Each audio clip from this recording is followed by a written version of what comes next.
PM Modi माफी मांगो, माफी मांगो, माफी मांगो, माफी मांगो, माफी मांगो, माफी मांगो, पीएम मोदी माफी मांगो, माफी मांगो, पीएम मोदी माफी। अमित शाह इस्तीफा दो, अमित शाह इस्तीफा दो, इस्तीफा तुमको देना होगा, देना होगा, देना होगा, इस्तीफा तुमको देना होगा, देना होगा, देना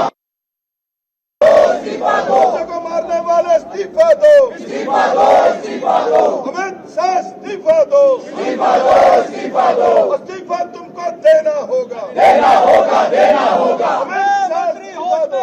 होश में आओ, होश में आओ, गृह मंत्री सावधान, सावधान, सावधान, गृह मंत्री साथ दो, साथ दो, साथ दो, गृह मंत्री इस्तीफा दो, इस्तीफा दो, इस्तीफा दो, अमित शाह सावधान, सावधान, सावधान, गृह मंत्री जवाब दो, जवाब दो, जवाब दो, प्रधानमंत्री माफी मांगो, माफी मांगो, माफी मांगो।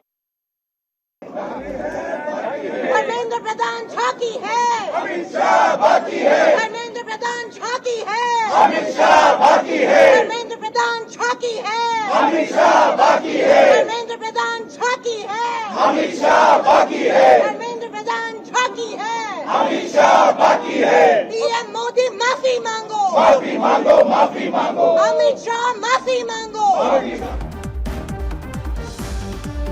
நாடாளுமன்ற வளாகத்தில் காங்கிரஸ் எம்பிக்கள் போராட்டம் நடத்தி வருகின்றனர். கூடுதல் தகவல்களை எமது தலைமை செய்தியாளர் கண்ணன் வழங்க கேட்கலாம். கண்ணன், வணக்கம், விவரங்கள்.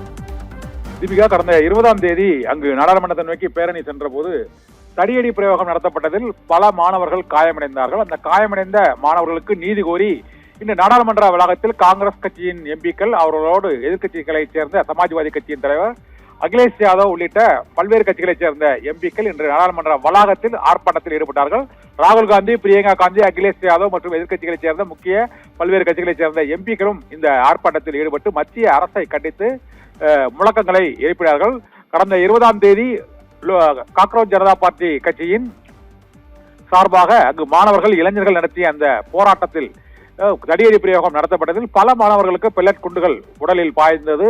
லத்தி பிரயோகம் செய்ததால், தடியடி பிரயோகம் செய்ததால் அந்த காயம் பலரது உடல்களில் இன்னும் ஆறவில்லை. அந்த காயத்திற்கு உரிய நிவாரணம் வழங்க வேண்டும் என்றும், தடியடி பிரயோகம் நடத்துவதற்கு உத்தரவிட்டது யார், பெல்லட் குண்டுகளை பயன்படுத்தி சுடுவதற்கு உத்தரவிட்டது யார் என்று அங்கு கேள்விகளை எழுப்பி அதை நாடாளுமன்றத்தில் விவாதிக்க வேண்டும் என ராகுல் காந்தி, பிரியங்கா காந்தி மற்றும் அகிலேஷ் யாதவ் உள்ளிட்ட அந்த எதிர்க்கட்சி எம்பிக்கள் வலியுறுத்தினார். ஆனால் அதற்கு அனுமதி மறுக்கப்பட்டதை கண்டித்து இன்று நாடாளுமன்ற வளாகத்திலும் ஆர்ப்பாட்டத்தில் காங்கிரஸ் கட்சியும் தலைமையில் எதிர்க்கட்சி எம்பிக்கள் ஆர்ப்பாட்டத்தில் ஈடுபட்டார்கள். இந்த போராட்டத்தில் இதே போல மாநிலங்களவையிலும் இதே பிரச்சனையை வலியுறுத்தி காங்கிரஸ் கட்சியினர் விவாதிக்க வேண்டும் என கூறினார்கள். பிரதமர் நரேந்திர மோடி இந்த பிரச்சனையில் மன்னிப்பு கேட்க வேண்டும் என வலியுறுத்தி ராகுல் காந்தி உள்ளிட்டோர் முழக்கங்களை எழுப்பினார்கள். இதனால் நாடாளுமன்றத்தில் இன்று 6வது நாளாக தொடர்ந்து இந்த மாணவர்கள், இளைஞர்கள் போராட்டம் எதிரொலித்ததுடன் அவை நடவடிக்கைகள் ஒத்திவைப்பு மற்றும் ஆர்ப்பாட்டங்கள், முழக்கங்கள், பேரணி, கண்டன ஆர்ப்பாட்டம் ஆகியவை தொடர்ந்து கொண்டே இருக்கிறது. நண்பகல் 12 மணிக்கு அந்த நேரமில்லா நேரத்திற்கு பிறகான அந்த மக்களவை, மாநிலங்களவையின் அவை நடவடிக்கைகள் தொடர்ந்து நடைபெறும் என எதிர்பார்க்கப்படுகிறது. தீபிகா.